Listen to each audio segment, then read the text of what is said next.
I also want to start off by owing a deep debt of gratitude to Professor Milani, not only for the generous invitation to speak here today, but also for the profound influence he has had over the course of my life. When I was still in high school, I found myself captivated by the great historians of the 20th century, figures such as Frederick Tiewes, Simon Sebag Montefiore, Ezra Vogel, and Ian Kershaw. But most transformative for me were the works of the Soviet dissidents, Roy and Zhoris Medvedev, whose courage to write history under Soviet repression mirrored, in many ways, our own struggles as Iranians to write our history. From those early readings, I came to believe that a great historian must embody three essential qualities. First, the ability to uncover information no matter where it is in the world. Second, the capacity to analyze it with rigor and fairness. Facts alone are not history. Facts must be analyzed before they can be considered history within context. And third, the skill to disseminate it clearly and persuasively to others. For a long time, I felt that Iranian historiography, through no fault of individual scholars, was constrained from attaining these heights. Too much of our history has been lost, destroyed, or locked away by leaders who feared objective analysis. It was only when I encountered Abbas Milani's The Shah that I realized that these qualities could indeed be mastered by an Iranian historian. That book did more than illuminate the complexities of the last Shah. It demonstrated that we too can stand shoulder to shoulder with the great historians of our time if we are able to pursue this information, analysis, and dissemination with the same relentless commitment. From that moment on, I set myself a goal. I embedded those three goals into my brain as best as I could, and I tried to cultivate them as much as I can. And 13 years later, to stand before you now, not only to lecture about this subject, but to know that my research has contributed to Professor Milani's forthcoming work on the full history of Reza Shah is both an honor and a validation of that effort. It is my responsibility, as well as one that I hope to repay today by offering to you not only a narrative, but really the most well-grounded and informative history possible. Before I go any further, I was just going to show you, this is my book, Shkodovi Zavodi Tehran, the Czechoslovakian Architects of Reza Shah Pahlavi. And this is my second book called Arya Shahr, the Soviet-Iranian Architectural Experience.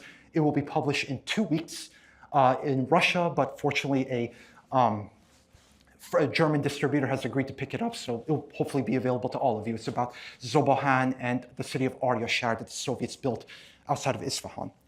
So, for those of you who've never met me before, I'm a historian. And a historian is somebody who studies context. If I were to stand here right now and tell you that Suva did this or Reza Shah decreed that, these are facts and they might be useful in themselves, but they don't really mean anything without context, right? They're fragments. A good historian should take millions of rudimentary fragments like note cards and arrange them to make a coherent negative. History is not just the what, but it's also the why and the how. So when I ask myself, what is the purpose of tonight's presentation? The answer is clear: to demonstrate the truly extraordinary contributions that the architects and engineers of the First Republic of Czechoslovakia made to our industrial and architectural development. And I realized that the best way to lead us into this history was not simply to start with dates and projects, but to begin with my own encounter with this subject. Because if the story of these professionals convinced me over years of research of its significance, I hope tonight it can do the same for you too. So this photograph was taken about 11 years ago, actually, in Washington, D.C.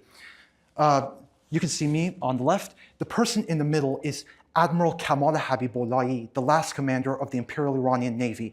Admiral Habibullahi was not only the architect of our modern Navy, but also the Naval Special Forces and Marines, those responsible for the command of Abadan and Khorramshahr and defending them against Iraqis. But he was also the last surviving member of the military command during the revolution. Standing next to him is Jahan Rabii. And if his name sounds familiar, you are correct. He is the grandson of General Amir Hossein Rabii, the greatest fighter pilot in Iran's history and a man who was one of the most forceful voices of stopping Khomeini at any cost before the revolution could overturn the country. And for that, he was executed in April of 1979. At the time, I was a rather lost historian at the University of Texas, Dallas, when fate intervened. Jahan Rabii became my classmate, and we quickly became very close friends. Naturally, I was trying to piece together a clear understanding of Iran's history before 1979, and Jahan was searching for any trace of his grandfather's legacy. Because of General Rabii's role in opposing Khomeini, his biography and archival record remained tightly restricted, even by the normally restrictive standards of the Islamic Republic. What information existed was scarce, distorted, or outright incorrect. Faced with that, we tried a different approach. We sought out people who had never been asked before about their memories. People like Gerda Rabii, Jahan's grandmother, Admiral Habibullahi, the Ovesi family, General Richard Secor, General Philip Gast, 2 CIA agents, a Turkish Air Force general who was involved in the 1980 coup, the Pakistani station chief of the ISI in Tehran. They opened up to us. And one after another, we discovered a hidden wealth of testimony and documentation, treasure troves of information about Iran before the revolution that had bypassed the many historians who line up to interview the same people over and over again. This experience left me with 2 revelations. The first was a sense of awe at just how much of our history had never been recorded, documented, or even sought after. Entire dimensions of Iran's past remain completely unexplored because no one has thought to look in the right places. The second was far more sobering. It taught me the true nature of how history works. History is not about indulging confirmation bias of whatever conspiracy you believe in. It's about sifting through a mass of events, personalities, decisions, chance circumstances, most of which are completely unrelated but come together to create something else entirely. So that was the first lesson I learned. The second great lesson I learned from this experience was architecture. Now, when you're the head of the Air Force in Iran, you're not just responsible for military aviation, you also oversee the civil aviation, the airports, the national airline, Iran Air. One of General Rabii's major initiatives was the Tehran Auriemare International Airport project, the very site that decades later became known as the quote-unquote Imam Khomeini International Airport. The project was designed in the 1970s by the New York firm TAMS with the Iranian architect Abdulaziz Farmanfarmayan. I was able to track down the architects and engineers from TAMS who had designed the projects, and they generously shared with me the original schematics, blueprints, and documentation. From there, I located Farmanfarmayan's partner, Reza Alirezaieyan, who's still with us today. Not only did he recount the entire history of this project, but he became a close friend and a mentor. Recognizing my determination, he entrusted me with the valuable information about the broader history of the firm. Piece by piece, through archives and personal connections outside of Iran, outside the control of the Islamic Republic, I began to reconstruct the lost archive of AFA and Associates. But as a historian, I could not stop at collecting documents. I needed to explain the architectural context. And here, I found myself confused. Almost every account I read about the origins of modern Iranian architecture claimed that it derived from the French Beaux-Arts school. Yet, when I looked at the Tehran airport project and other examples of late 20th century Iranian architecture, I saw something quite different, an internationalist architecture, global in scope, that little seemed to connect directly with the Beaux-Arts tradition. For those unfamiliar, the French Beaux-Arts style was the dominant architectural pedagogy of Iran from the late 19th to the early 20th centuries. In Europe through the 19th to 20th century. Trained at the École des Beaux-Arts of Paris and brought to Iran by André Godard, Maxime Stirou, and Roland Dubreuil, architects followed a method that emphasized classical order, monumental symmetry, and lavish ornamentation, combined with rigorous draftsmanship and planning, meaning architect designs it around the subject, engineer does it, find a way, they're not allowed to question it, right? That's kind of the dynamic of the Beaux-Arts school. But what I was seeing was stripped of that ornament. It was modular, functional, and often brutalist or modernist in character, speaking the language of the international modern architecture of Walter Gropius and Mies van der Rohe, rather than the decorative grandeur of the Beaux-Arts classicism. At the time, my thoughts on this were still very rudimentary, but I sensed that something was missing in the narrative. Iran's modern architecture could not be explained solely through the French classical lens. Later, I discovered that the lead designer of this project on the AFA side was an Austrian architect by the name of Josef Zucker. I was able to locate his family and reconstruct his biography. Zucker had studied at the Vienna School of Fine Arts Department of Architecture, an institution that proved to be pivotal in the evolution of modern architecture. The so-called Vienna School of Modernism is built on the ideas of Otto Wagner, the leaders of the Vienna Secession.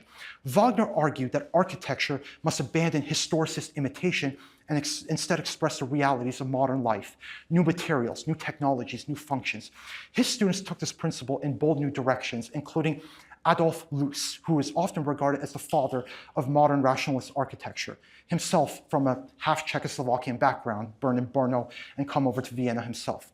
Loos famously denounced ornaments as wasteful and dishonest, insisting that buildings should be stripped down to their essential forms. His influence reshaped architectural discourse across Europe, placing function and clarity above decorative tradition. This intellectual lineage was carried forward by Clemens Holzmeister, who was the chief architect of Ataturk's new capital, Ankara. Holzmeister's architecture combined the modernist, rationalist restraint with monumental presence of Italy, shaping the civic identity of the secular Turkish Republic away from the Islamist Ottoman Istanbul.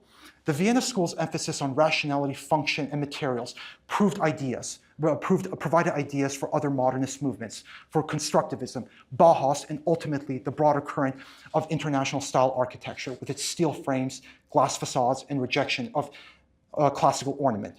Learning that Joseph Zucker had studied under Clemens Holzmeister made me realize I was onto something. But as I said before, no information was readily available. Not to sound too pessimistic here, but majority of the research done on Iranian architecture is very poor, right? And I'm not talking about I disagree with their, analysis. I'm talking about their facts are just wrong. I mean, they're just, reusing the same thing over and over again, claiming over and over again that the French bourgeois and these individuals were responsible for this, right? Often without any basic evidence a lot of times. So I thought, since no information was readily available, I decided to do it myself, and I had to dig into archives, into private collections, and into family stories. And I traced the threads backwards through the 1970s, 60s, 50s, 40s, and 30s, and finally during the era of Reza Shah, I found my answer. The key lay with the Czechoslovakians of Skoda Works Tehran, guided by their two chief architects, Leopold Czihal and Stanislav Suva, alongside the Scandinavians that built the Trans-Iranian Railway and the British architects of Anglo-Persian Oil. The Czechoslovakians proved to be one of the most important forces in shaping the industrial development of Iran, and more so, they were the main conceptualizers of Iran's modern architectural identity, bringing with them not only engineering concepts, but a distinctively Central European modernist vision built on the Vienna School that would leave an enduring mark on our built environment. Now, I know that many of you, when you hear this, right, I know the reactions are probably all over the room, right? Many of you are kind of like saying, keep going, tell me more. And many of you are very doubtful, right? I mean, it's like, how could you believe this after never hearing about this any time, right? So, and that's fine. I love the curiosity about this. But the right question you need to ask is, what is the evidence, right? What is the evidence behind all of this? These are very large claims, so they must be backed by very large evidence. And that is where the research comes in. As I mentioned, there was no English or Persian research on the subject. And even in Czech, what little existed was fairly narrow in economic focus. So, as always, I had to get creative. Through my own efforts, I learned that Skoda maintained a vast archive in a small town outside of Plzen. Within it were raw documents of the company's projects in Iran during the 1930s and 40s. And the scale was staggering, over hundreds of thousands of documents in 5 different languages. Most of it, of course, was routine, authorization of payments, orders for parts and components, day-to-day bureaucracy. It would have taken multiple lifetimes to process all of it. So I focused on what mattered most, the names behind the projects. And that led me to identify 2 key figures, Czihal and Suva. After weeks of searching, emailing municipalities, digging through addresses, and chasing the faintest of leads, I finally located their families in Germany and the Czech Republic. And here they are. This was 6 months ago in Prague, actually at Charles University when we had our presentation. The three on my left are Suva's family, and then Suva's son, Suva's daughter, who was born in Iran, and that's Chihal's daughter and her family as well. So it was really a big reunion after 80 years. And there, after 80 years, I found what no archive could have given me. Preserved intact were their personal collections, their drawings, their blueprints, letters, memoirs, reflections. These were not just records of projects, but windows into collaborations with other architects, their encounters with Reza Shah, and their impressions of living and working in a rapidly modernizing Iran. Among this treasure trove, one source stood above all, the memoir of Stanislav Suva. In the late 1970s, Mohsen of Foroughi, the architect, really the main architect of the Pahlavi era, and the son of Prime Minister Mohammad Ali of Foroughi, had sought Suva out after 30 years following the downfall of independent Czechoslovakia to the communist regime.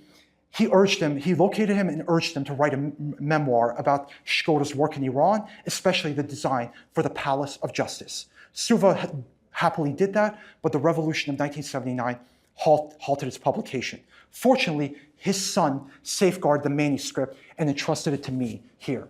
That text became the skeleton of my book. As I left Prague, I really felt a profound sense of responsibility.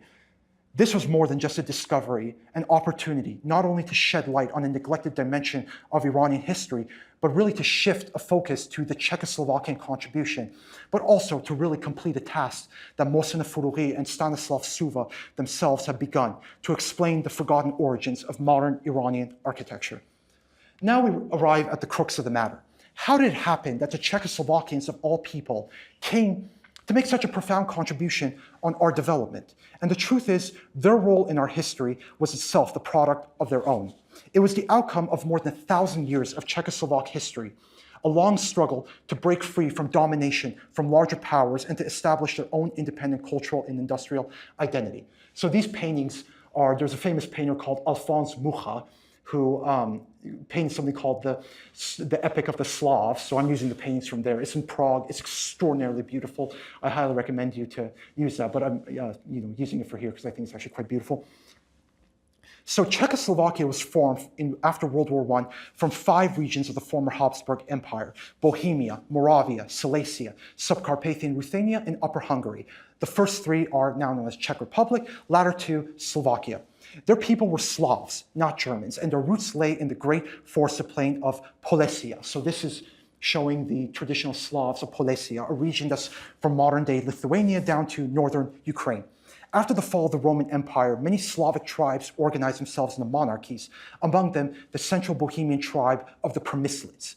It was the Přemyslids who established their seat around the hilltop fortress that would become known as Prague. Under Byzantine influence, the Přemyslids converted to Christianity through the missionaries Saint Cyril and Saint Methodius. Their enduring gift was a Slavonic liturgy and an alphabet that was named in Saint Cyril's honor, Cyrillic.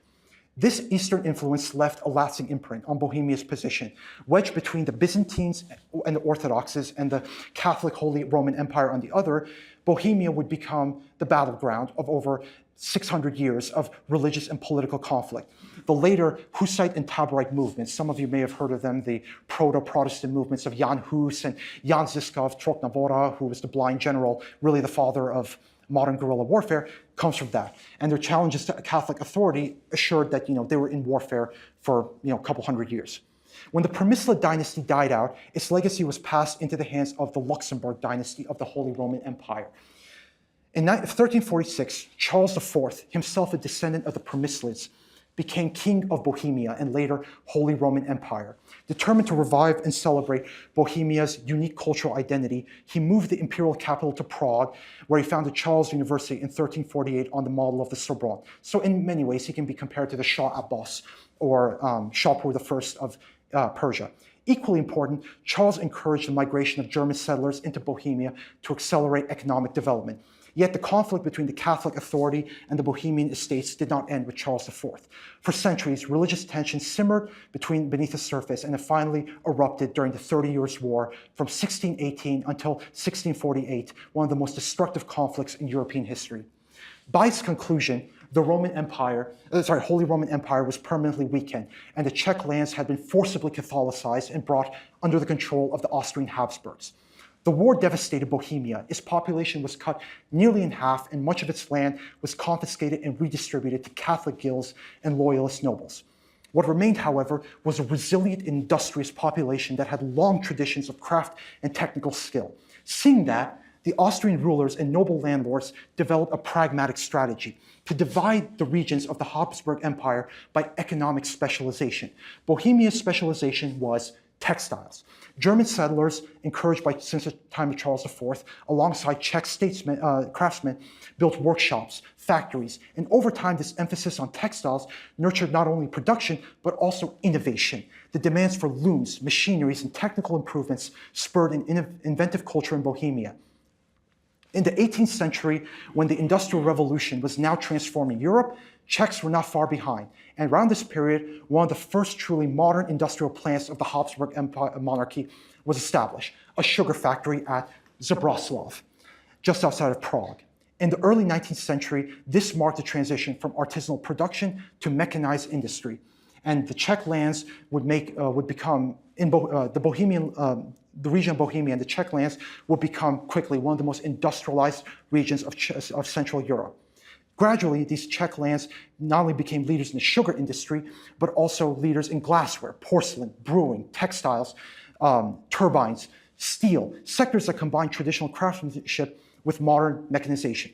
This era was defined by high quality production and low costs, making the Bohemians competitive against the rest of Western Europe. But out of this industrial base emerged a new class of engineers, technicians, and intellectuals, not only operating machinery, but also fostering a sense of a national identity, one that tied economic and technical progress with a desire for an autonomous Bohemian nation.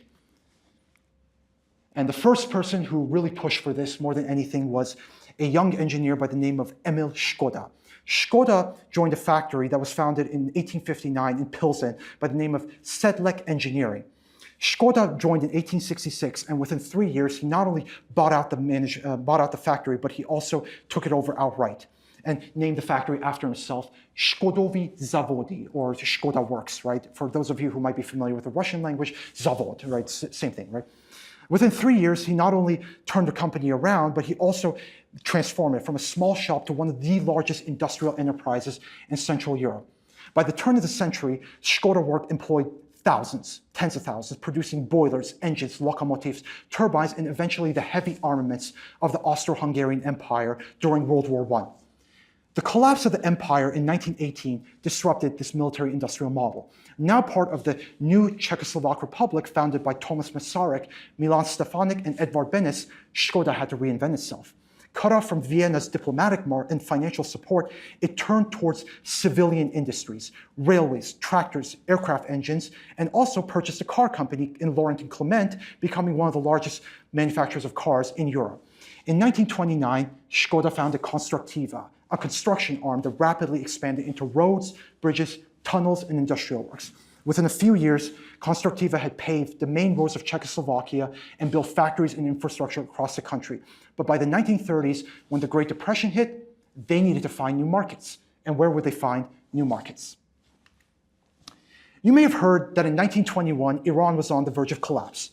That is wrong. It was not on the verge of collapse. It was collapsed. The last Qajar monarch, Ahmad Shah, and the post-constitutional elite had completely failed to carry out any meaningful modernization. Iran was totally undeveloped, unstable, and fractured, basically risking complete balkanization. The country was being torn apart by tribal confederations, religious orders, and the presence of foreign armies. There was no functioning state, no security, and no plan for development. Into this vacuum stepped a soldier of the Persian Cossack Brigade, Reza Khan Savatkuhi. Exhausted by the endless tribal warfare and the paralysis of the Qajars, he staged a coup on February 21st, 1921, and within 4 years, he had overthrown the dynasty and crowned himself as Reza Shah Pahlavi. Now, many of you have heard that Reza Shah being compared to Ataturk, but that's not quite accurate. Ataturk inherited a weakened Ottoman state that still had functioning institutions. Reza Shah had no such foundation. He had to build a state from nothing, right? In a sense, he's better compared to the Bourbons, the Habsburg, and, or in my opinion personally, the Meiji Emperor of Japan, who transformed his country from feudalism to modernity in a single generation. And I must pause to comment on Reza Shah himself. Disclaimer, I am not a monarchist. My family are not monarchists. I went into this research, with an open mind, right? I really didn't know much about Reza Shah. So my opinion about Reza Shah is strictly from the record, the documentary record, and the memoirs and the recollections from the Czechs, Scandinavians, Germans, Poles, and the British who worked with him, right? And I have come to two conclusions. The first is he was a truly phenomenal figure, the black swan of Iran.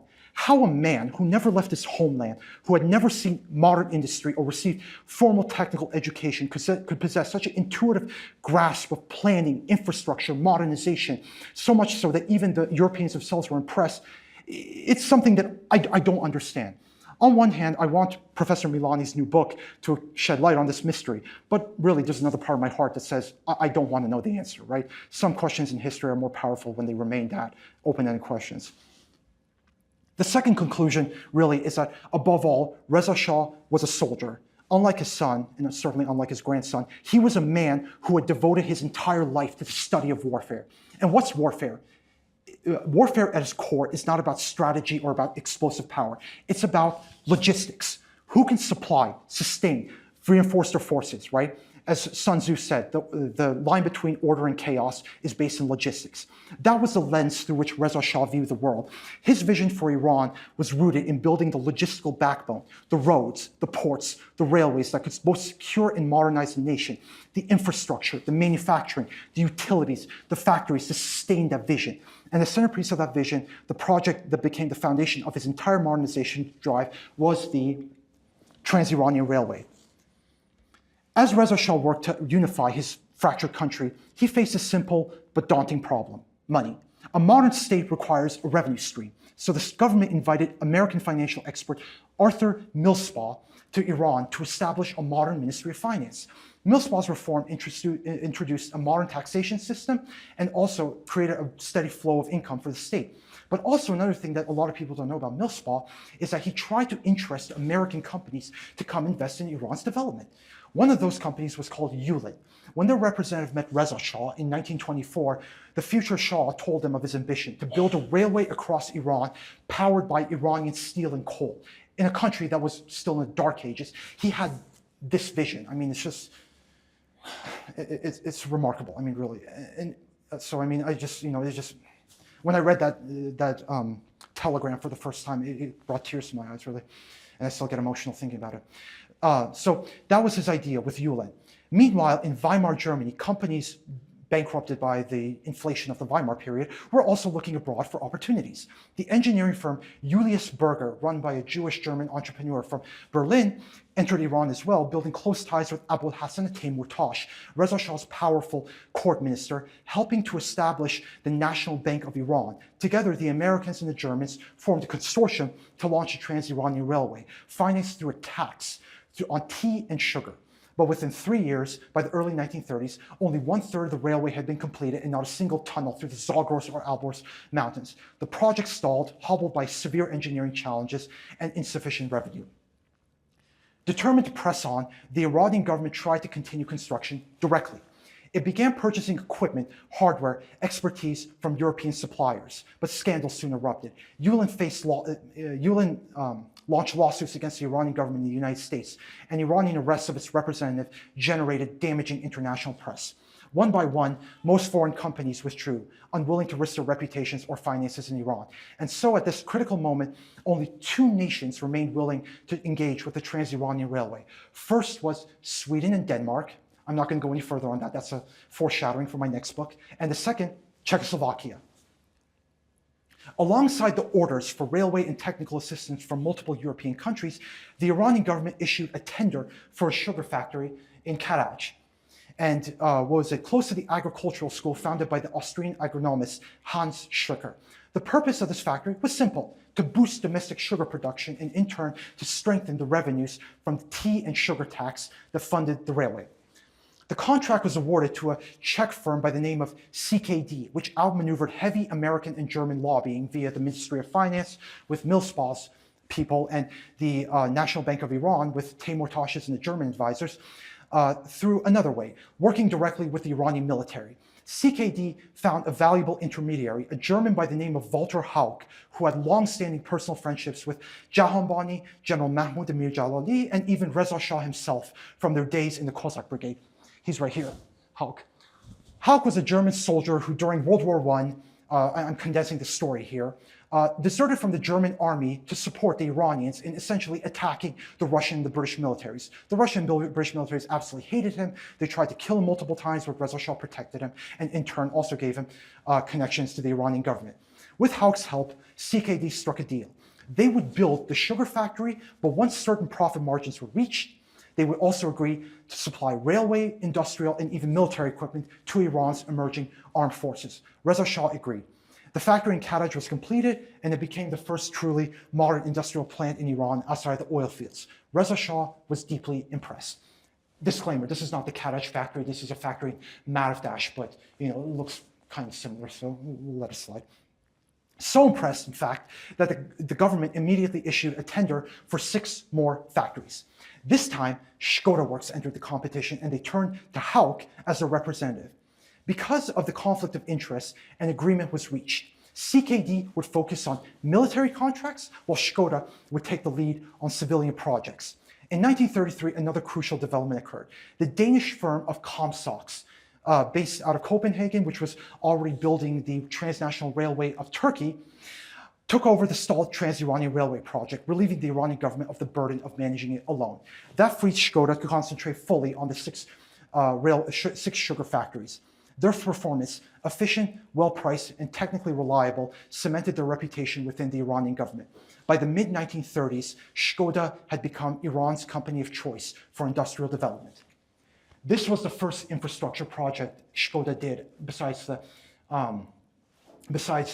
sugar factory, which is a bridge over the Chalus River. And the story's in my book, where it's actually kind of funny because all the engineers showed up there with shovels and that's it. They were waiting for the supplies to arrive, and there were a bunch of curious villagers, so they decided to use their donkeys and their horses to kind of, put the foundations until the equipment arrived. So I think that was a kind of a funny story of how they were able to teach villagers how to be engineers, kind of. So,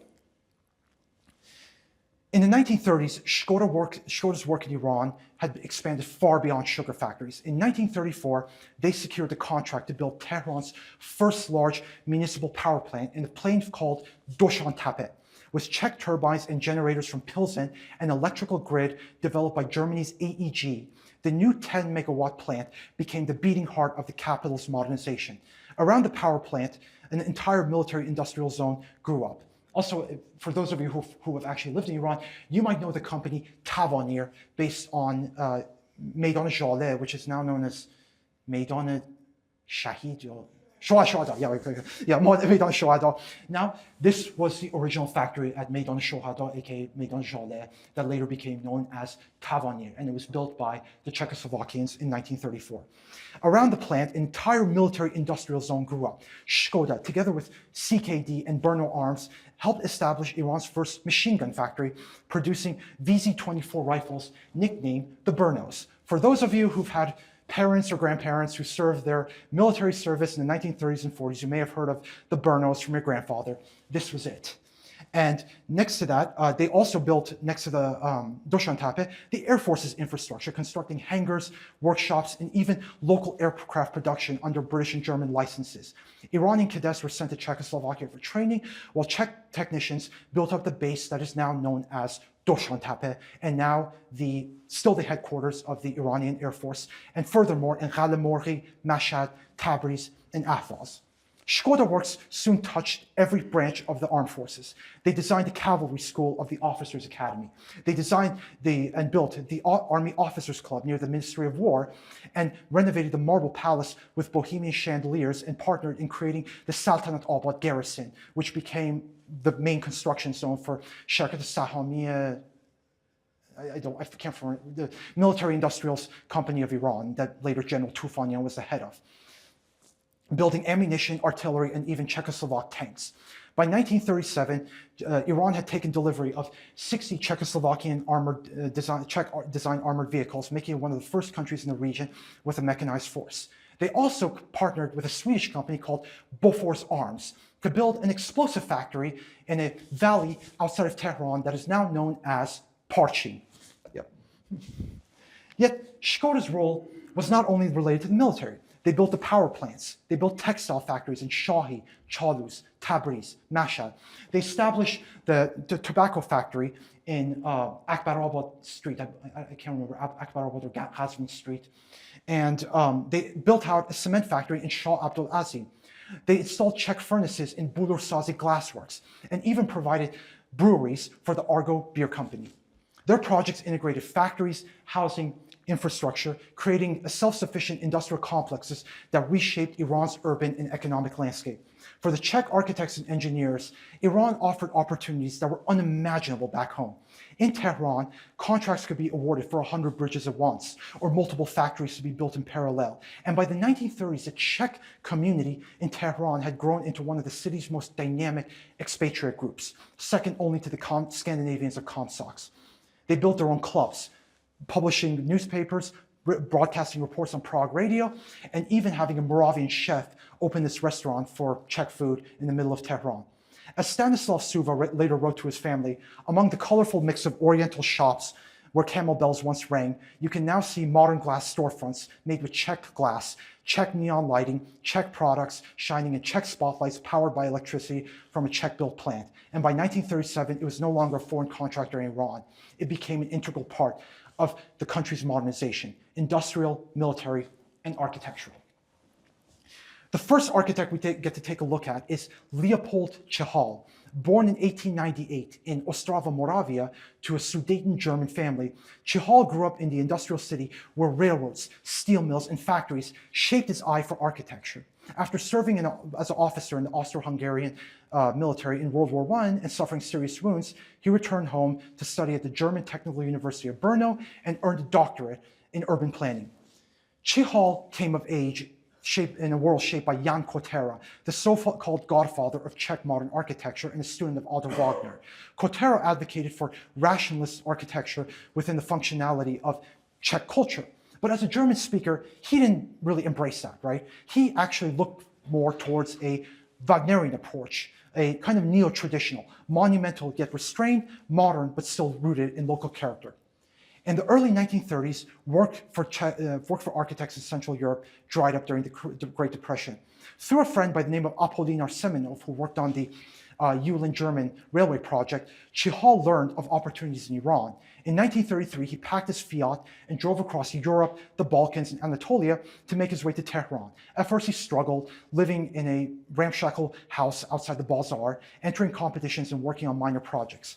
But his design for renovating the Ferdowsi Palace in Shemiran on the right impressed Reza Shah, who had just returned from Turkey, deeply inspired by Ataturk's new capital at Ankara and the modernist work of Klemens Holzmeister. Now, at the time, the architectural discourse of rationalism, which a lot of people called Nazist architecture, is really fascist architecture. And fascist architecture is Italian neo-Roman architecture. So stripping away the ideological, the totalitarian and all that fun, all that stuff. The fascists of Italy believed that they were the continuation of the Roman Empire, right? So their architecture, the fascist architecture, was a continuation of modern Roman architecture. And we see that after World War I, many countries that were dealing with the inconvenient life after World War I were looking towards the more, convenient past, right? The Roman Empire, and later the Germans themselves, that, because the Third Reich, they viewed themselves as a continuation of the Holy Roman Empire. They wanted to be the continuation of the Holy Roman Empire. Now, Holzmeister tried to interpret that rationalist architecture for Ataturk, right? But because, the Turks were nomadic people and they didn't really have any kind of architecture like that per se, they didn't really have anything to go off of. So Holzmeister tried to come up with a new standard to symbolize Ataturk's new order. Now remember that this is going to be important later on. Reza Shah had just come back from Turkey, where he saw a lot of the projects of Klemens Holzmeister in Ankara, and he saw that Czihal offered exactly what he was looking for. Architecture that was modern, rational, monumental, but not trapped in either the ornament of the Qajars or the rigid classicism of earlier European imports. When he discovered that Czihal was unemployed and living in poor conditions, he immediately appointed him the chief architect of Mazandaran, my mom's home province, and a handsome salary and apartment and an office space in his model hometown of Shahi.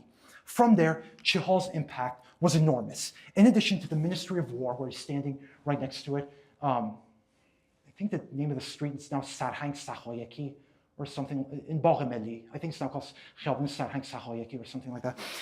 In addition to the Ministry of War, Officers Club, and Cavalry School, he designed and expanded factories in Shahi and Chalus and collaborated with Skoda and the sugar and textile plants, designing much of the industrial projects like the power plant, tobacco factory, and went on to design municipal buildings across Mazandaran. City halls, schools, and housing that gave the province its new modern identity. Reza Shah praised the Shahi sugar refinery, remarking that its magnificence alone was worth more than the 20 million riyals spent, even if it should produce nothing. Soon after, Czihal became the senior in-house architect for Skoda Works Tehran. Among his most famous projects was the Ramsar Casino. Now here is the Ramsar Hotel, actually, which was actually designed by a Hungarian architect named Imre Francek, who designed the second phase of the Széchenyi Spa. He was originally going to be a very successful architect in Budapest, but then he ran into debt to loan sharks, and after they were going to kill him and try to take his life, he ran away to Iran, where Reza Shah found him and made him one of his chief architects. Naturally, he designed a building which is now known as the Ramsar Hotel, which was based off a neo-Baroque style, similar to what exists in Hungary and Budapest, really. Now, in front of this street, Skoda built a road. And in front of it, they decided to design the Ramsar Casino, designed with a young architect from Prague by the name of Stanislav Suva. Unlike the ornate neo-Baroque hotel nearby, the casino was deliberately rationalist, low-rise, white stucco, based off the local village architecture and integrated with its natural setting on the Caspian shore. It not only became a symbol of a modern Iran, but really a prototype for the new regional style of Mazandaran, modern yet vernacular, functional yet monumental, that spread across the rest of the province, including my mom's hometown of Badargaz. Throughout these works, Czihal demonstrated that foreign architects in Iran were not just transplanting European styles, but were adapting them, merging international modernism with Iranian landscapes and needs. Yeah, so this is the back, and over there we see Czihal with his young son. His son had passed away before COVID, unfortunately, but his grandson, that's his father there, was at the presentation. So I love that photograph, really. It's a really beautiful thing. Now, in his book, Eminent Persians, Professor Milani described the wonderkind of the Second Pahlavi dynasty, Hossein Amanat, who's going to be awarded an award in 2 days, right? If there was a wonderkind of the Reza Shah era, it would be this individual, Stanislav Suva. 26 years old when he graduated from the Czech Technical University of Prague, he found himself in Iran. And in 1937, the Ministry of Justice launched a major competition. Leopold Czihal came up with a very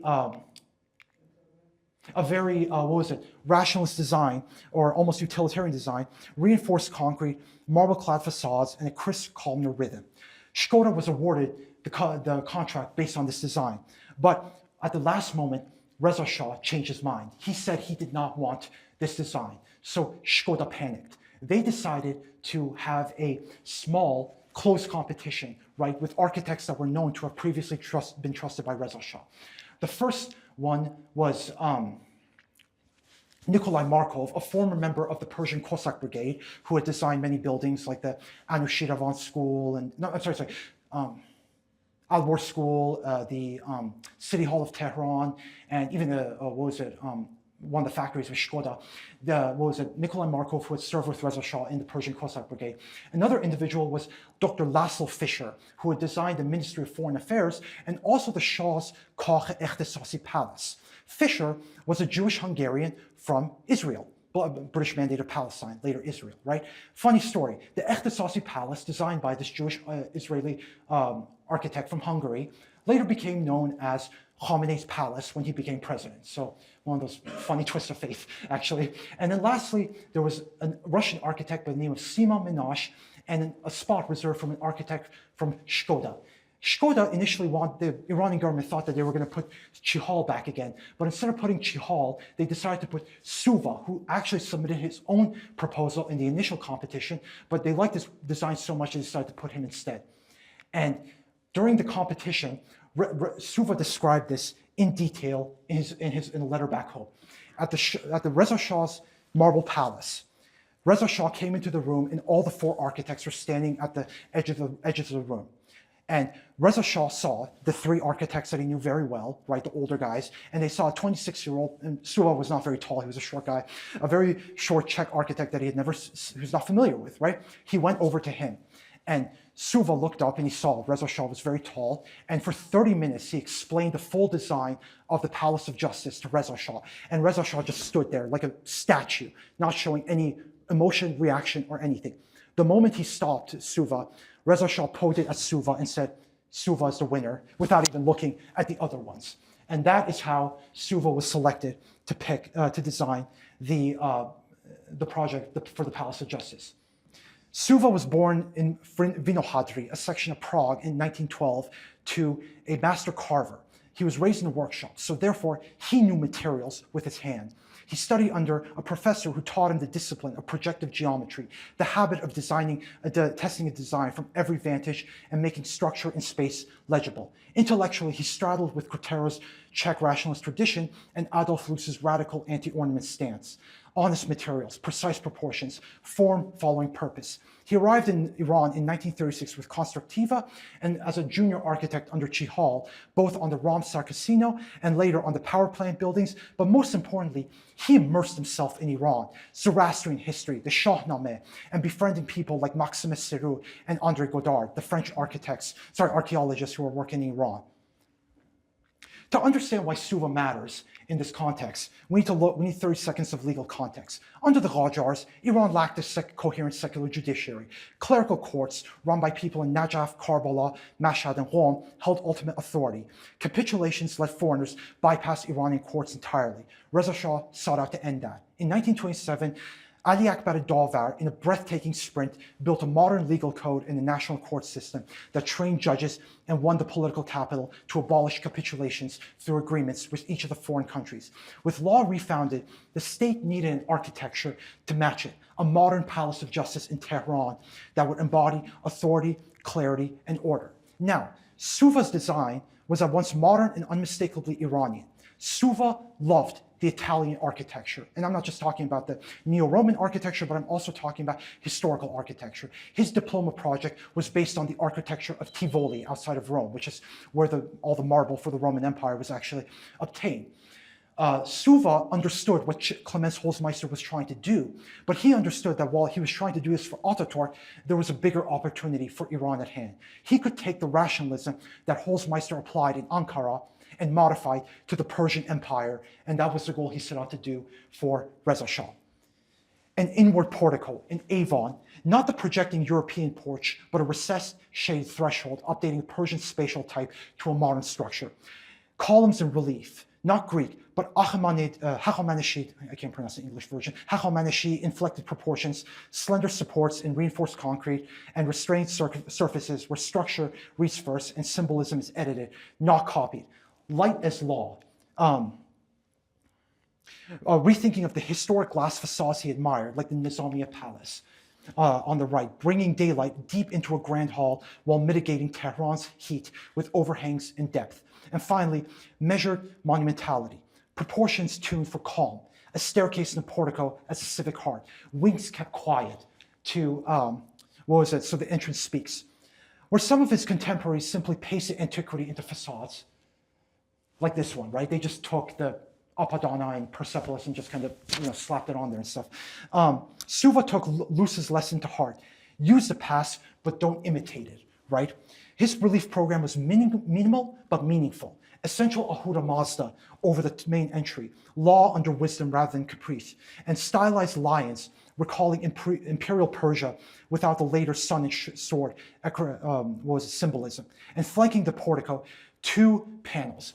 A Goddess of Justice mural based some more on a Czechoslovakian interpretation, because rather than the blind Goddess of Justice, the Goddess of Justice actually does not have a blindfold, which is more common in Czechoslovakia. And on the right, we have a Anoshiravan the Just, sculpted by Abul Hassan al-Sadiqi, balancing universal justice with Iranian historical memory. And this is one more picture I just want to show. It's on the top we have Fischer, and on the bottom we have Bodansky, and Ferenc Bodansky, and on the right is Jeno Karoli, and they were engineers who truly worked on many projects, not only the Palace of Justice, doing a lot of the engineering work, but even the girls' school was in Tehran, and also the Ministry of Foreign Affairs, the Ministry of Finance. I mean, it's incredible that these Hungarians really cut their teeth on so many projects, and they were really able to do a lot of impressive things, really.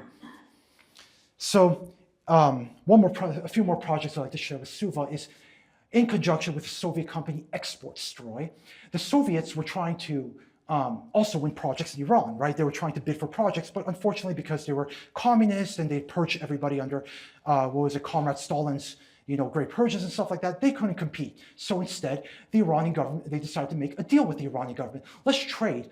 You trade us sheepskins, opium, tobacco, whatever, and we'll give you a grain silo instead, the grain silo that was built in the south of Tehran near the main railway station.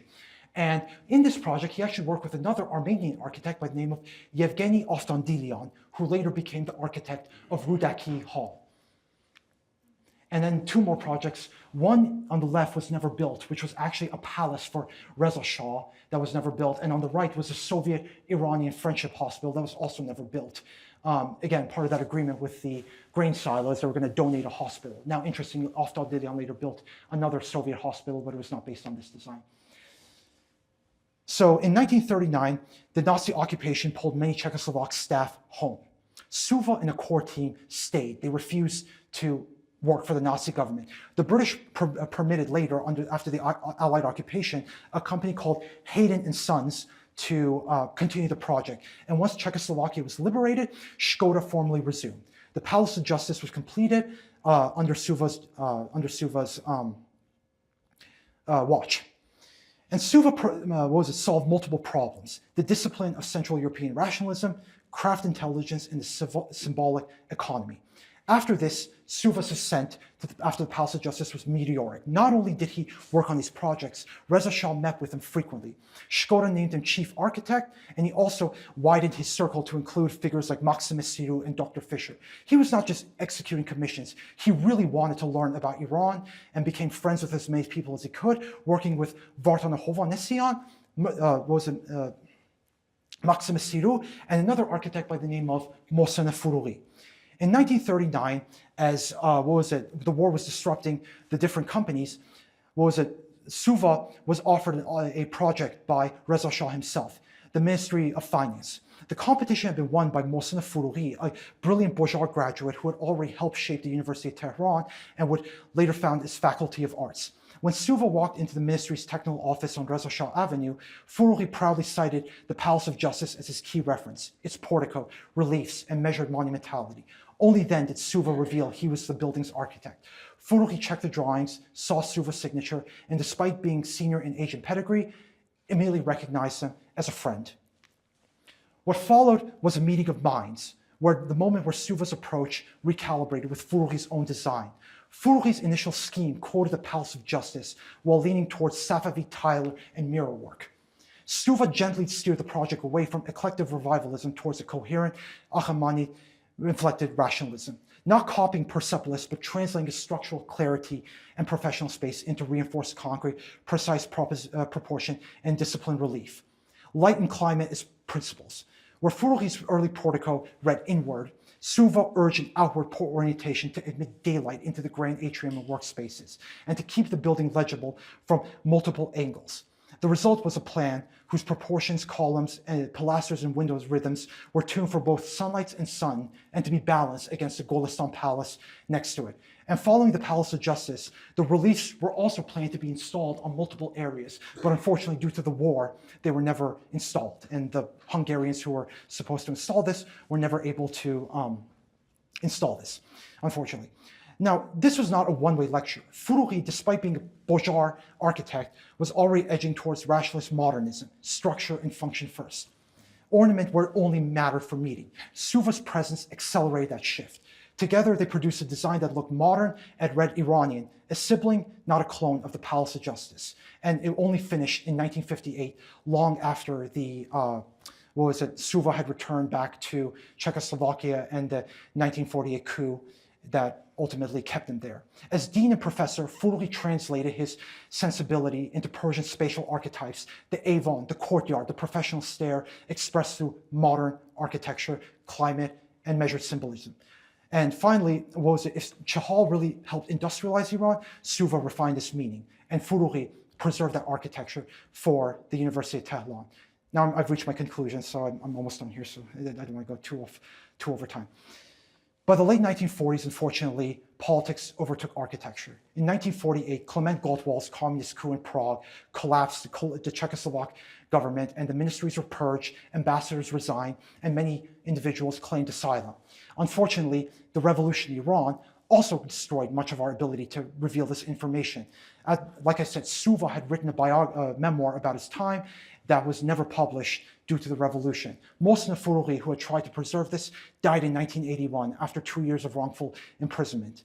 And Čihal himself went back to Czechoslovakia, stayed and fled after the Prague invasion, and died in Germany in 1974. Suva stayed in Prague. He refused to join the Communist Party and ultimately worked rather meaningless jobs because he refused to join the Communist Party and kept writing about Iran until his death in 1987. And the legacy of Skoda Works is everywhere in Iran's first wave of development. The railways, the roads in Mazandaran, the 6 sugar factories, the Tehran power plants, the cement works, the armament factory, industrial plants that lit the cities, supplied materials, mechanized industries, professionalized engineering.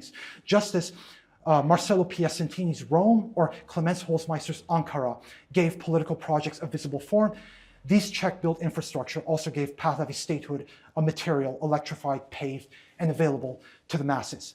But most consequential still is the architectural legacy of Čihal and Suva.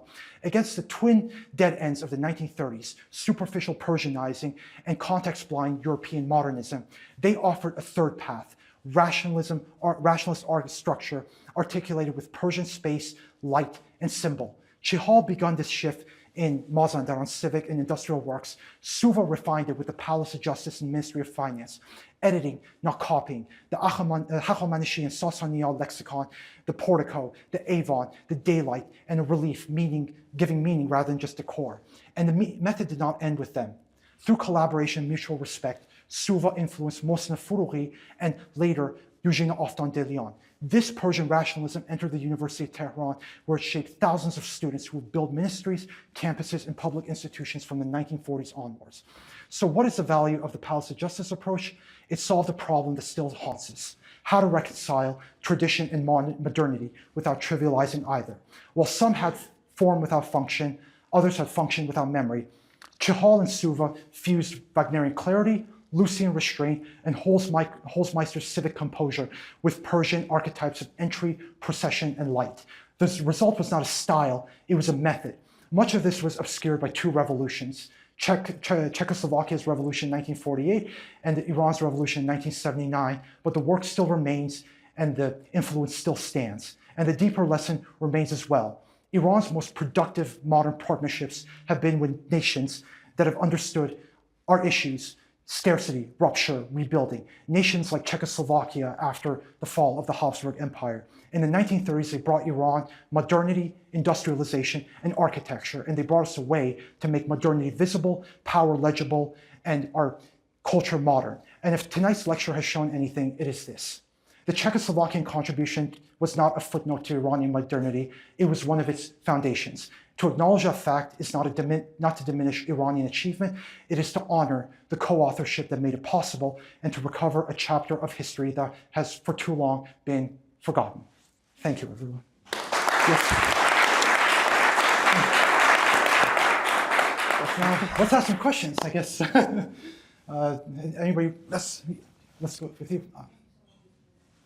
Thank you so much. I have 2 questions for you. One in terms of the style. Yes. You define this in terms of sort of modern style, Yes. but functionality, right? Yes. But what I'm seeing constantly is sort of a postmodern, Yes. early postmodern, really Yes. Michael Graves' work, Robert Venturi, Home in Yes. Philadelphia, right? Like Yes. all of these kind of creating those symbols and then still have the functionality and the modernist approach. Yes. And I'm even wondering if those guys look at, these architects, because those are like 10 years later, right? Yes. But then these are 10 years earlier, so if, I don't know, I just wanted to ask you. I think it's true. They were really experimenters. I think that's the way we have to look at them.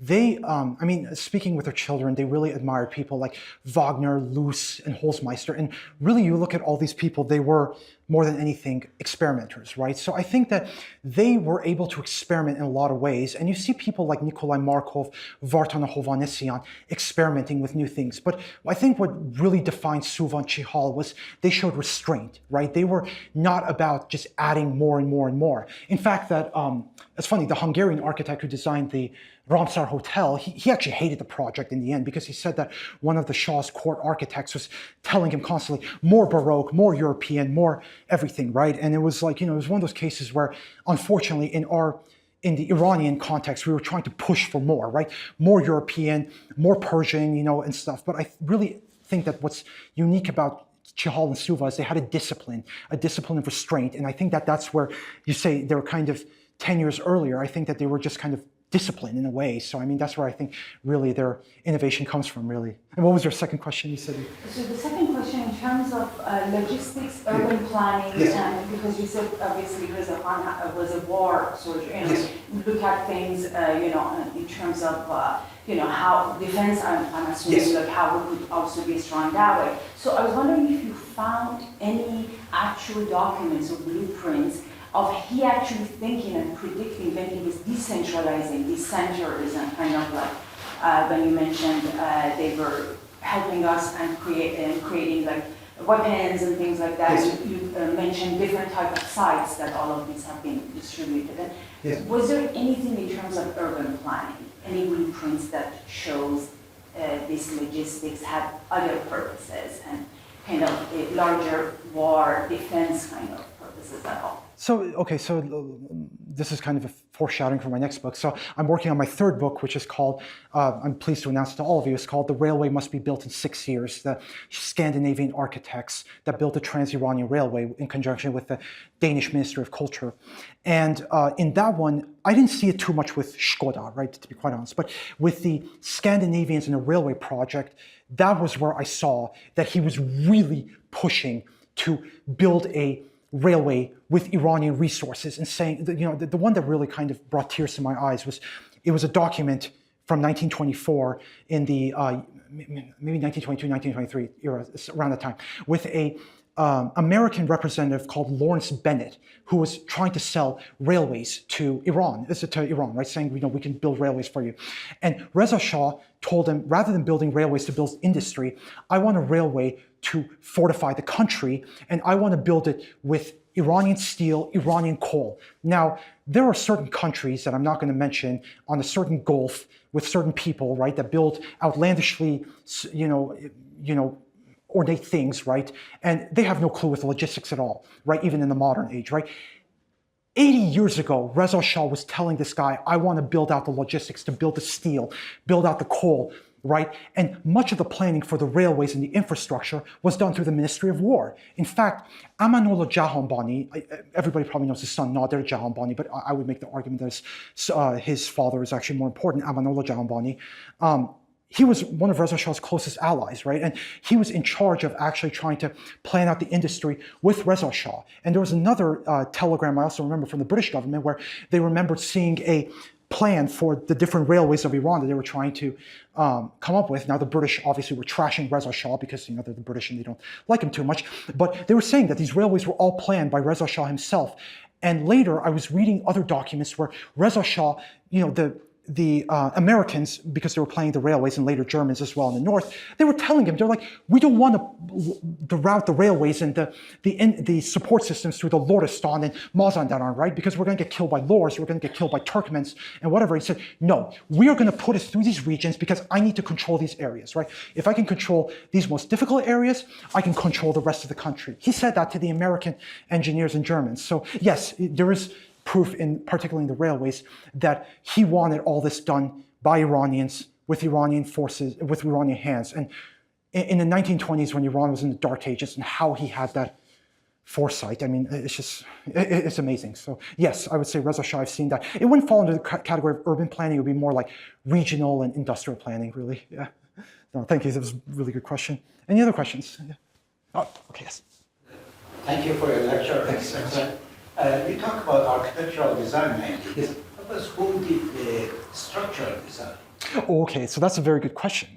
Structural design, because Iran did not, so traditionally Iranians were Memar, right? You were the Memar, right? 7 years old, they would teach you to do Memari and then you grow up, right? So, but that doesn't teach you structural engineering, right? They needed structural engineers. So many of the structural engineering of the buildings were actually from other countries that came over looking for opportunities, right? So the Hungarians, right? Hungarians actually came over from the British Mandate of Palestine to design structural engineering. Italians who were out of work in Turkey, they came over to Iran to design structural engineering. Greeks that were purged from Anatolia after Ataturk's takeover of Izmir, Smyrna, they came over and did structural engineering. There were Armenians, Russians, so many people who were actually fleeing different conflicts were actually coming to Iran. Russians, Greeks, Balkans that we don't know about. Even I found Polish who were able to come to Iran. So there were many different people that we don't know still, that we're still trying to figure out. But one of the most important ones was this individual, Laszlo Fischer, Dr. Fischer, who really did a lot of projects like the Ministry of Justice, the tobacco factory and stuff. And I hope that in my book with the railways, I can give more insight into the Greeks, the Balkans, and even Russian structural engineers who came over, because there are many that did this. And you're right, that we don't know a lot of the names of them, and hopefully we can come up with a lot of them, actually. Thank you. Yes, next question. Were there any Iranian engineers or architects that were trained in Czechoslovakia? Unfortunately, there were none. I have not found any name. Unfortunately, because Iran didn't have modern education until the 1930s, right? We didn't have a pedagogical system to teach people to be architects, right? So majority of the architects we had in Iran in the 1930s who were Iranian per se were Armenian, right? Because they were Christian, they were allowed to learn, they were allowed to go to the American Presbyterian school, they were allowed to go to the foreign universities, right? They were allowed to have educational opportunities that an average Shia Iranian wasn't allowed to go to, namely that they had to go to a madrasa and become a mullah and whatever, right? So that's why, we have such a shortage of Iranian architects now during that time. Now later, we did have, because of the Iranians are Francophiles, right? We love France, right? I joke that when you go into an Iranian's house, the formal living room is French, the casual living room is American mid-century modernism, and then the bedroom is Iranian, right? That's how your average Iranian house is, right? So Iranians love France. So because of the French connection to Iran, they were sending a lot of their students to the Beaux-Arts school starting in the 1930s with Mohsen Foroughi and Eugene Aftandilian, right? But as we see later, the Beaux-Arts was, even in Europe, was kind of falling out of standard, and gradually this rationalist style was beginning to supersede that, actually. Yeah, so, yeah. Yes, next question. Are you planning to publish your book in English or Persian, Farsi? So Farsi, actually, my book has naturally attracted the interest of the Czech ambassador to Tehran. And I have a best friend, Arash Tabizadeh Nouri, he's in Iran, and he researches books in Iran. He researches architecture in Iran, interviewing people, finding local archives. He's translated for me, and we're trying to see if we can get it published there. If not, I've been informed of other potential opportunities to do it in English and stuff. So yeah, the book was, I wrote in English, right? And the Czech government, they publish in Czech Republic because they said it's our history and we can sponsor it. But hopefully we can find, but that is my goal, is to find a sponsor and publish it in either English with Mage Publishers, hopefully, I like their books a lot, or in Iran. But of course, Iran, the situation is, we don't know if the Vezarat Ershad or whatever is going to be able to allow publications of the schematics of the Ministry of Justice or Ministry of Finance, especially after what happened in July and stuff. So yes, that is my goal, is to make it happen one way or another. Yes. Any other questions? Oh, yes. How much Haydar Alirezaieyan or Foroughi, you mentioned, they had designed the Senate, yes. Hilton. Yes. How much they were involved in this whole project in Iran? So Foroughi, because of the Ministry of Finance, he was very involved with Suva, and even Suva, he was very sad when he learned that Foroughi died in 1981, because he really loved him as a friend. He said that we were somebody we had worked together a lot. So Foroughi and Aftandilian, they worked a lot with Suva in particular, right? So they were very close. Haydar Alirezaieyan, he was very French. Okay, that's a little bit insulting, but he was a very Francophile person, right? He named his children with French names, he owned French clothes. He's just very Francophile. So he didn't really interact with these people too much. But in the 1950s, right, not only do we see Iranian architects coming back from Europe, from France, but we're also seeing Iranian graduates from the Vienna School, Iranian graduates from Germany. We see the American 4-point program, which are bringing American architects and urban planners to Iran. So people like Giai and Seyhoun in particular, right? I mean, I don't mean to sound harsh here, but they were kind of promoting a kind of a dying ideal, right? The functionalism movement and the modern movement was now taking hold in Iran and moving forward in the 50s, 60s, and 70s. But really the start of it was with Suva and Czihal in the 1930s. So yeah, I mean, Giai and Seyhoun, they didn't work with them, but Aftandilian and Foroughi worked very closely, and Suva loved them both. I mean, he said he really considered them great friends of his. So that's it. Yeah, yeah, no problem. Yes. Any other questions? I love this. Yeah. Yes. Yeah. Yes. You know Reza Shah used the traditional memoirs. Yes. Iranian memoirs. Yes. Do these people ever contact them or cooperate with them? Not really, because like the problem was in 1934 when Reza Shah returned from Ankara and his views on architecture really changed. He didn't want the memoirs anymore. He thought they were kind of outdated, right? He wanted modern architecture. So, and also too, like, in a lot of things like structural engineering and stuff, especially people like Lorzadeh, they just didn't really have much to offer to the new modern companies, and Reza Shah wasn't particularly keen on keeping them alive too much on his own end, right? So that's why, I haven't seen any documented evidence of them working with the memoirs, but I did see evidence of Czihal working with, Nikolai Markov, the Russian Cossack soldier. So he actually worked with Czihal on a few projects, but none of the memoirs, unfortunately. They were kind of on the way out, unfortunately. Yes. Next question, yes. Follow-up question, Dr. Kulan's question. I'm wondering if this group of Iranian memoirs were kind of pushed aside. Could have been seen a different architecture if they were kind of involved in this process, and don't you think that kind of caused an abrupt, style change, or like an unorganic, interruption of, the evolution of the Yes. architecture itself? Yes. Because of,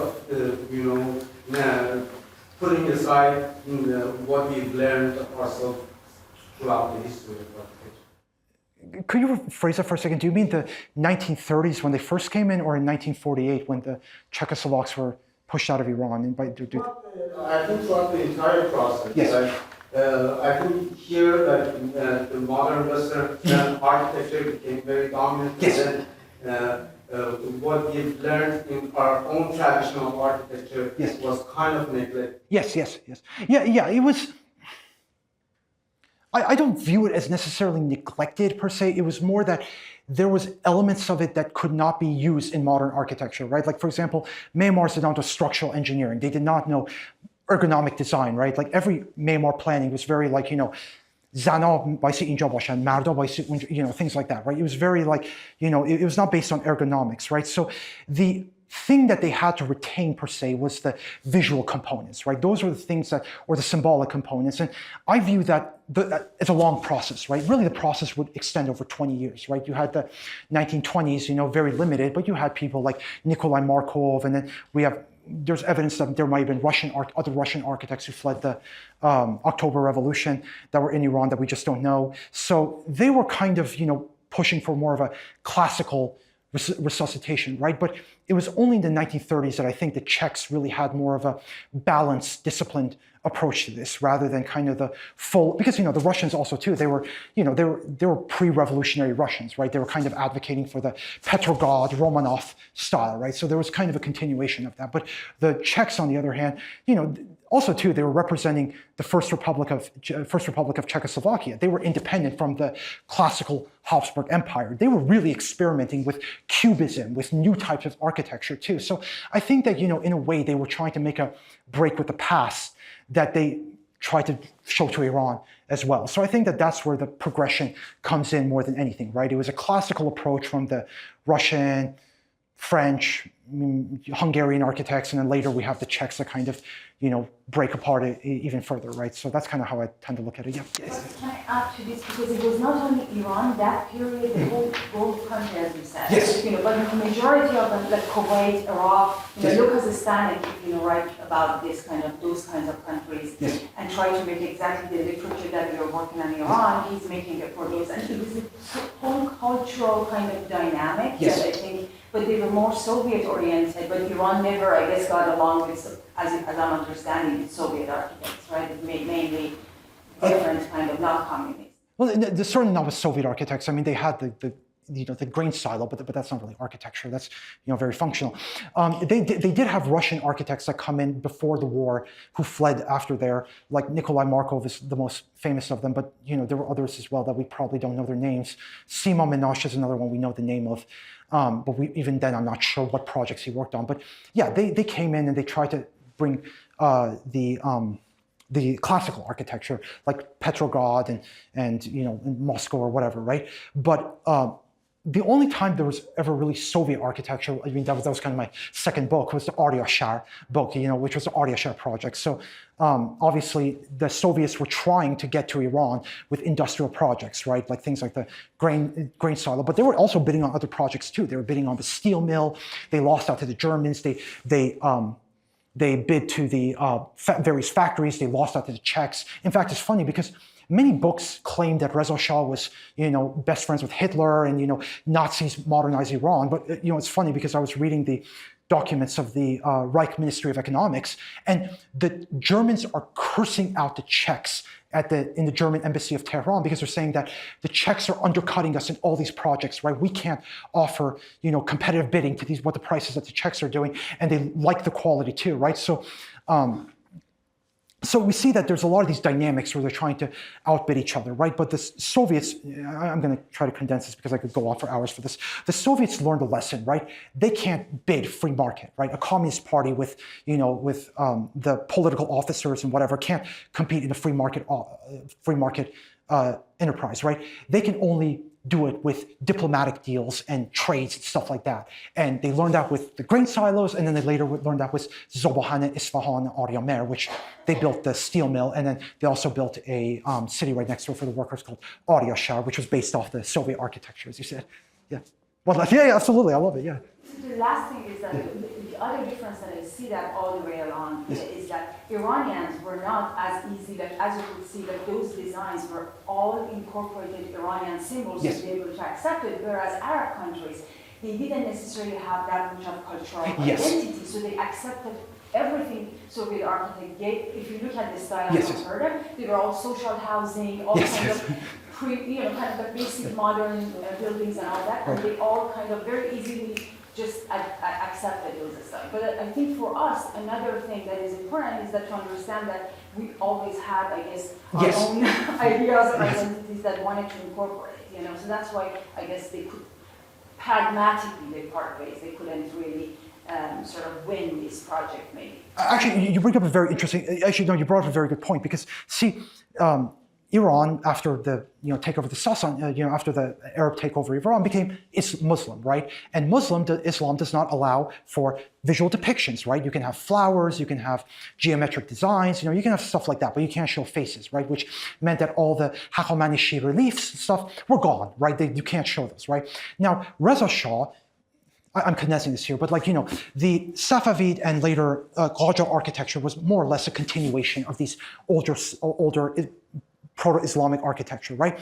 Reza Shah didn't want that. He wanted a break with the recent past and wanted to go back to the distant past, the Achaemenid, just like Mussolini wanted to see himself, and I'm not trying to insinuate anything, I'm genuinely not. Mussolini saw himself as the continuation of the Roman Empire, or the Nazi Germans considered themselves a continuation of the Roman Empire themselves, or whatever, it's just like they saw themselves as a continuation of that older empire, and the Czechs realized that earlier than everyone else, so that's kind of the way I look at it. So no, that's a very good point. They weren't trying to just adopt whatever the hell they could. They really were trying to resuscitate something that belonged to them. And Reza Shah saw that with them. And that was another thing, actually, bring up a good point. Suva and Czihal, they mentioned how passionate Reza Shah was about Iranian history and how much he wanted to retain that for his nation. So, they were they saw they had a supportive hand at bay. Yeah, thank you. No problem, yeah. Any other questions? It's really, really good. Yes? Thank you for an amazing presentation. I was curious, kind of follow up, were there any instances where you noticed in the archive the Czechs were working with other countries that were neighboring Iran or other modernized countries that excited you? You mean neighboring Iran or just any country? Neighboring Iran or just in general? Well, yes, Czechoslovaks, there would be times where they would, just for like practical reasons, right? If a project was too big or, they needed more resources, they worked, the Czechs actually, they worked a lot with the Swedes, the Swedes and the Scandinavians. They worked with Kampsax on the railways, right? They worked with them, with the Danes, very much on that. In fact, one of the guy who's in charge of the Trans-Iranian Railway, Jorgen Saxeld, whose family gave me much of his documents, actually credits Skoda with being one of the most important forces for the success of the railways, right? So they were actually very much working with other different companies, even though sometimes oftentimes they competed with them as well. So it was just, a competitive environment, and sometimes they made a business decision to work with others. But other times there were times where the Czechs genuinely became friends with the other people. They became friends with they became very good friends with the Scandinavians and worked a lot with them as well. So I mean, it just depends on who they were and stuff. The Germans, maybe not too much, but Scandinavians really good friends with, Danes good friends with, and stuff. I'm just thinking, not Iraq, not Afghanistan, not Pakistan, maybe Turkey. I mean, maybe they worked in Turkey, but that's about it though. So yeah, but no, they did work with other countries a lot, and it was very productive relationships actually. Thank you. Oh, yes, next question. A few fun facts about yourself. Okay. Where are you in, you speak Czech by any chance? Do you read Czechoslovakian? No. And are you still developing software? I read somewhere that you're trained software engineer? Yes, by trade, I'm a software engineer. I actually left. A little bit about yourself. I brought my laptop here to work here in the morning, and then once I got off work, I came over here. So I really, I was a student in engineering at the University of Texas at Dallas, right?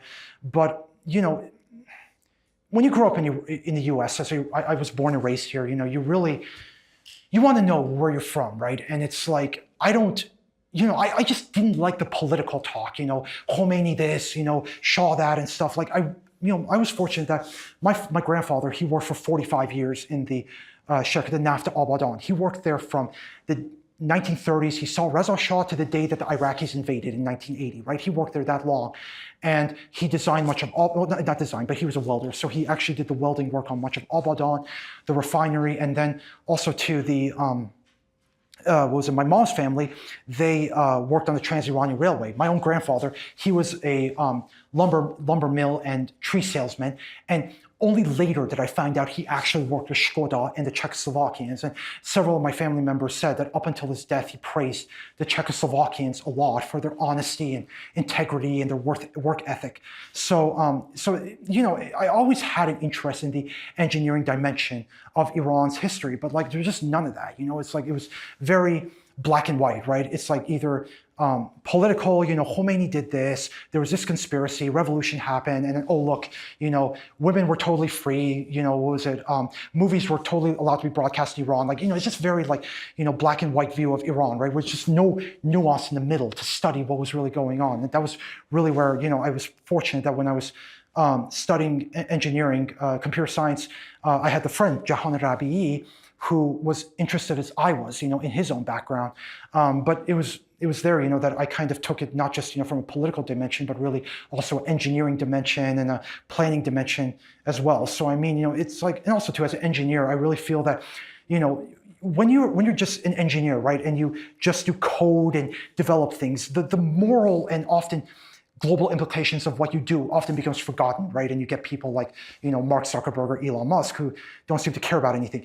I really believe that you have to know about the history and the ethics of what you do and the context of what you do, because I think that this is what really gives us dimensions as engineers. So yes, I'm a software engineer.